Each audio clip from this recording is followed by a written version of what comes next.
Le projet d'avion Supersonic Overture de Boom Supersonic se concrétise avec la signature de plusieurs partenariats pour développer les différents éléments de l'avion. L'avionneur a également profité de sa présence sur le salon du Bourget 2023 pour dévoiler certaines caractéristiques innovantes de l'aéronef. Selon Boom, ce moteur conçu spécialement pour l'avion aura une durée de vie allongée de 25% et sera 10% moins cher à exploiter que les motorisations supersoniques actuelles, autrement dit, celles des avions militaires. Parmi les autres innovations, on trouve un système d'alimentation en carburant qui se déplace pour modifier le centre de gravité lorsque l'avion passe en mode supersonique. Le groupe motopropulseur peut également brûler du carburant d'aviation durable. Pour ce qui est de la sécurité, le système hydraulique n'est pas doublé mais triplé pour réduire à néant les soucis en cas de défaillance.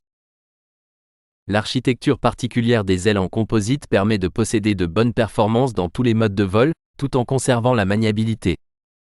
Elles sont relativement fines pour réduire la traînée et accroître l'efficacité du vol. C'est donc Leonardo qui sera chargé de l'ingénierie des composants structurels de la carlingue et l'espagnol Aciturri pour l'empennage et les gouvernes.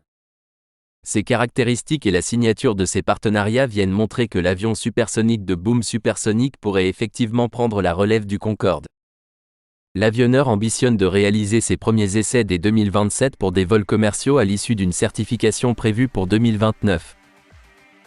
Le constructeur aéronautique Boom Supersonic vient d'annoncer une nouvelle version de son jet Overture, un avion de ligne supersonique qui deviendra le plus rapide au monde depuis le Concorde. Cette nouvelle révision lui permettra de transporter entre 65 et 80 passagers, selon la disposition des sièges, sur une distance maximale de près de 8000 km.